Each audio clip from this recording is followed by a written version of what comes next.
Hello, this is Grant Hughes of Grant Hughes Investigates on YouTube.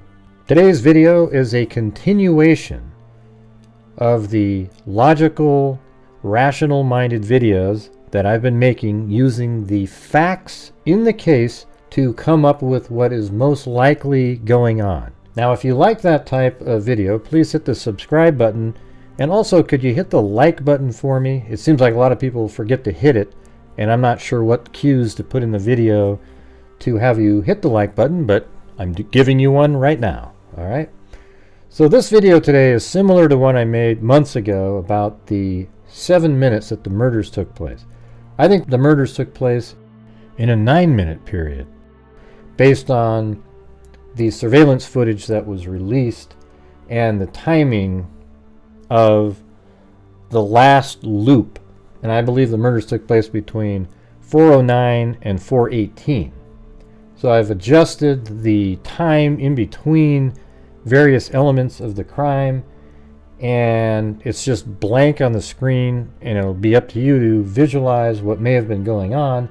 But you'll see that there is absolutely plenty of time for Bryan Kohberger or anybody you think did it. There's plenty of time for them to have killed all four of these individuals: Ethan Chapin, Xana Kernodle, Madison Mogen, and Kaylee Goncalves. Now, the advantage that the killer had was that all four of the victims had been drinking that evening and likely were quite intoxicated. We saw Madison and Kaylee were very intoxicated. They looked like they were staggering and kind of sort of swaying around in the grub truck video that we all watched. And so I think it was quite easy for the killer to overpower the victims. Now, Ethan Chapin is a male, but likely, he was tired. He had been drinking too, and we don't know if he was awake or not. We know that Xana was likely awake because she got a DoorDash delivery, but perhaps Ethan was still sleeping at that time. We don't know. Now, law enforcement might have a better idea based on blood spatter or positioning, etc., but we haven't seen that information yet. So in this video right here, we're going to start off, you guys remember that there are 4 different loops that the vehicle took. It drove by here on Queen Road, behind 500 Queen Road, and then by the 1330 Linda Lane camera. And I think on each pass it stopped right here, and Steve Goncalves seems to have verified that thinking, that on each loop it stopped, turned, and was looking into the window.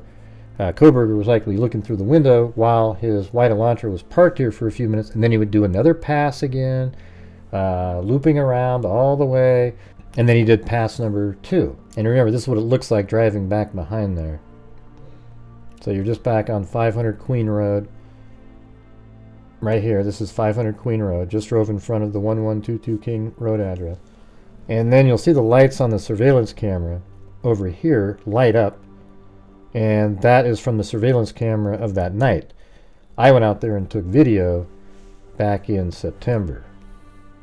Now, when you're looking at the surveillance footage here, you see the Elantra pull up. And then over here, you'll have the time frame of 3:31 when it pulled into the scene, but I put the time of when the light disappeared off of the side of the building over here. And I'll just move it forward here. That one was at 3:31 and 15 seconds. After it went behind the building, now this is where the parking area is, and that's right here, and he likely pulled up and waited around in that area, right where that yellow caution tape is. All right. 3:31, and then you'll see another one at 3:39. So right there, 3:39, and the vehicles, this is the pass at 3:39. You'll see, you can just see the top of the car over here each time. It has the exact same profile as it drives by. That's 3:39, and then pass number 3 is right here, and he drives by, and that one's going to be at around 3:57 if I remember correctly. But there it is, same exact vehicle, same profile, driving by right over there. And the lights on the side of that building right there are just now dimming. And there it is, 3:57 and 23 seconds. So let's fast forward it. And then there's a aborted pass number 4 where the vehicle pulls in behind 500 Queen Road right here. And yes, everybody, that is a white Elantra right there. I know that people try to use mental gymnastics to come up with that it's a different type of vehicle, but you can absolutely see it there. If you go get a white Elantra, look at the profile, that's it.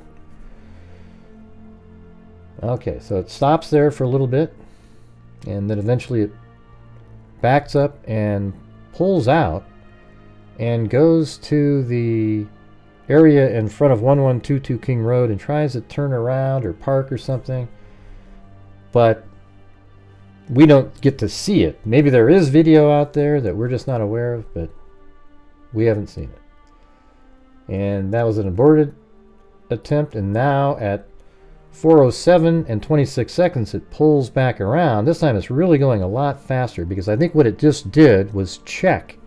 When it did the aborted attempt, while it was pulling in, he probably noticed some lights were on, said to himself, wow, I better go check what that was, and then he turned around, went back, and he looked, and now he's making his move. So that 4:07 and 44 seconds, he's just going around that corner, which places him about right here at that time, and then he pulls up here and likely parks at 4:08, but I don't think he got right out of the car. I think he looked and waited just for another minute or so, did his last prep, perhaps. I think maybe he put some other clothing on to help mitigate the blood spatter potential that might happen in the house. So after Bryan Kohberger gets out of the white Elantra that he has parked right here, he walks down the slope, and there's a patio right there. And let's take a look at that. Here's the patio, and he would come down right through here, probably hear the crunching of his feet, and then he goes through the sliding glass door, and that's where we pick up right here as Bryan Kohberger enters the house. Now again, the purpose of this is to show you how much time there really is in this house and how easy it would be for someone to commit these murders. Now if you think it's Bryan Kohberger, he could easily do it, or whatever your choice is of the person, they could easily do it. You have, again, 4 intoxicated individuals that were all in the process of getting ready to go to sleep.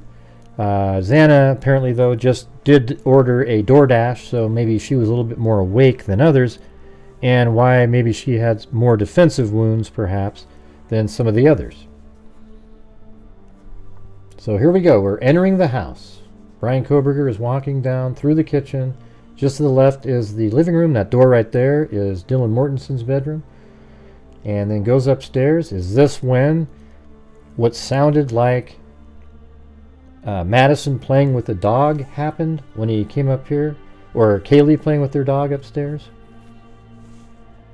Is this when he was upstairs and Kaylee was playing with their dog, it sounded like, to Dylan?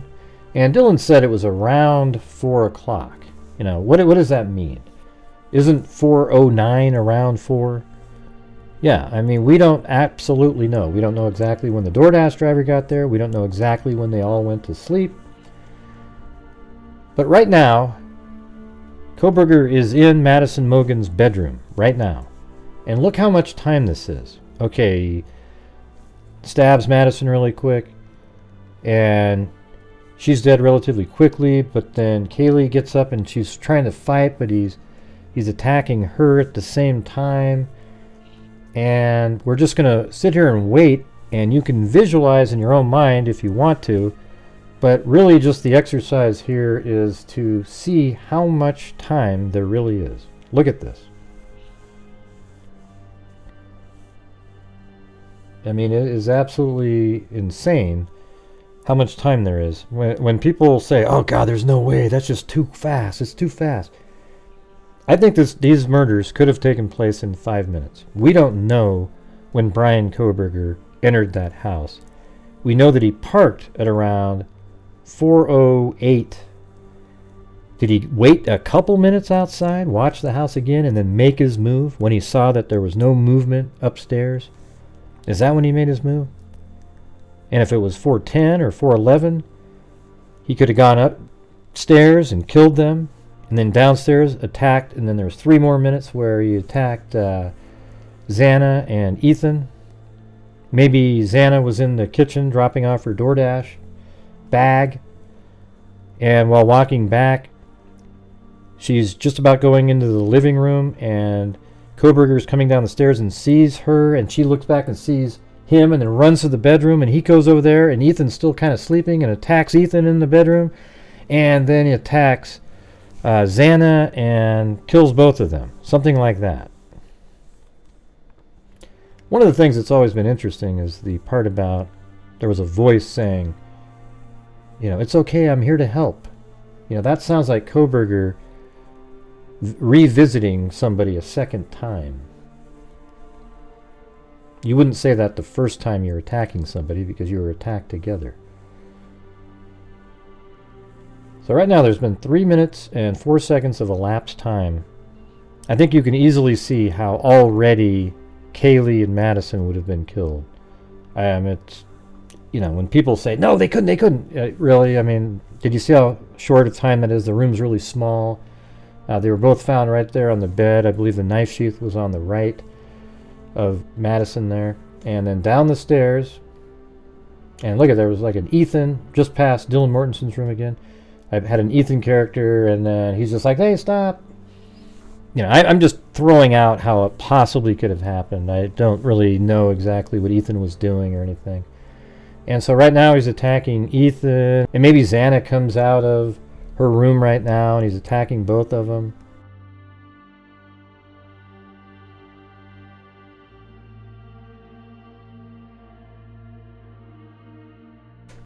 But I mean, there's just a lot of time here, and I think this is important so that people realize that yes, one individual could do this.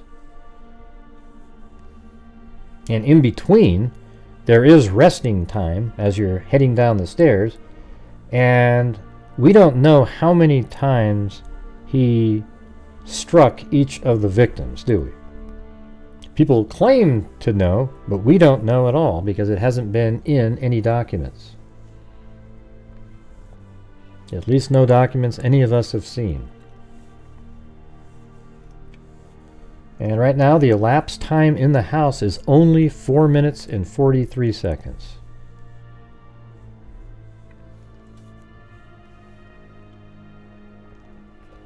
I think one of the most shocking things is how so many people think like Dylan and Bethany Funk have something to do with it. Man, you guys need to check yourself into psych wards. I know I don't get subscribers from the people who go, wait a minute, I always thought it was Gray. And that's okay with me. I'm okay not having nut jobs as people subscribing to my channel. All right, it's okay. Some people just act differently. I've told the story about when I was a kid. I was camping with a bunch of, we were just like 10 years old at this lake called Timothy Lake on Mount Hood. And people talked about Bigfoot. So while I was sleeping at night, I remember somebody saying, we were told about Bigfoot, and I kept hearing this. And the whole night I thought Bigfoot was outside my tent, and I could not move. I was frozen for the entire night. And then finally, when daylight came and somebody else was moving around, I woke up. I didn't really wake up. I got out of bed and went, oh my God! I could finally breathe again. I think it was somebody snoring the whole time. But it was absolutely petrifying. And there it is. There's Xana in the room now. So that whole time right there was just Ethan in the hallway, right? Now we're going to sit here and wait another 2 minutes, 2.5 minutes for Xana. Do you see how long this is, everybody? I hope this is opening some eyes.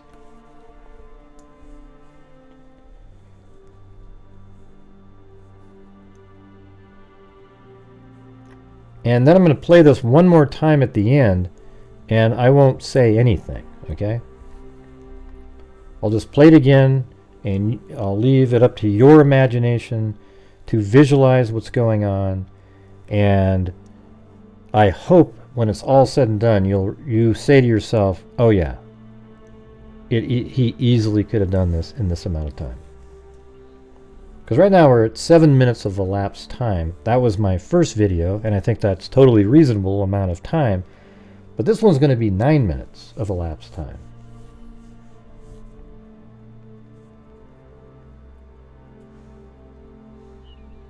And right now it's 4:16, 4:20, 4:16 and 22 seconds.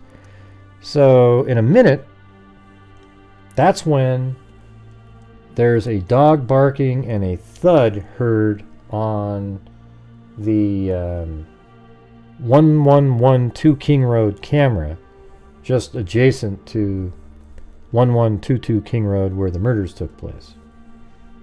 They listed the camera at being something like 50 feet or so, but I think it's more like 60. But I mean, that's not much of a difference.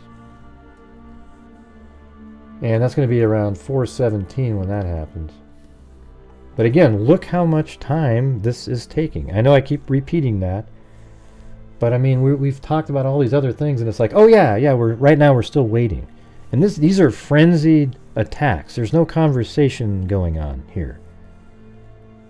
Technically, this whole murder scene and situation could have taken place in 3 minutes, with somebody committed and in a frenzy attacking 4 different people that are all intoxicated.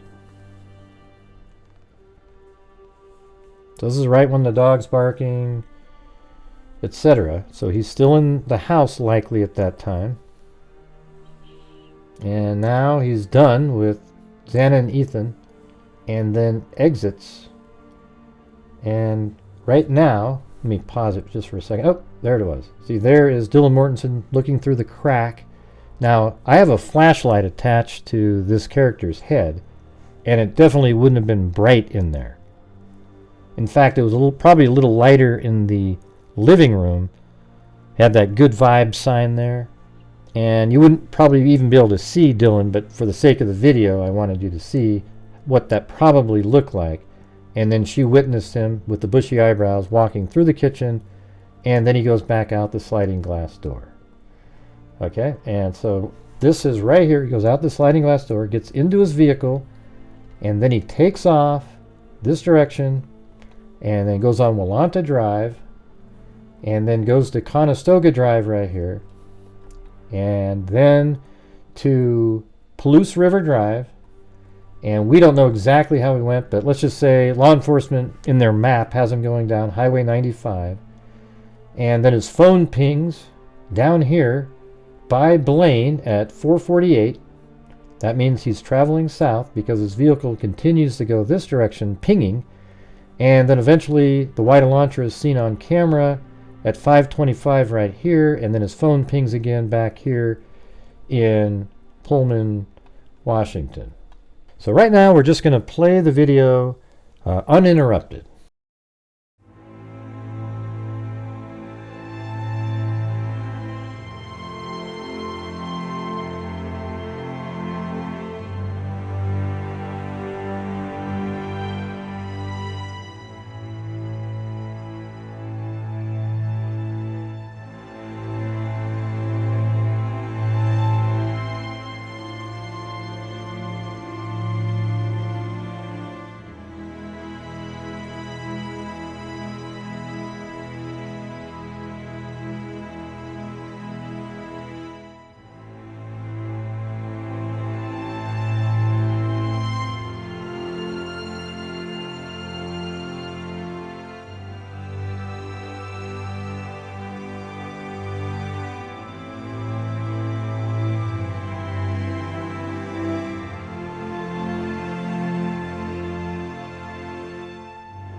All right, everybody, thank you very much for watching. I really appreciate you taking the time to watch my video. If you could hit that like button, and also if you could comment in the comment section and let me know what you think now after watching this, if it would be possible for one person to kill all 4 of those individuals in this amount of time. When I watch this and I visualize it, it seems absolutely obvious and simple to do for somebody in shape, motivated, wide awake, attacking 4 people that are intoxicated and sleepy late at night. So thanks again for watching, everybody.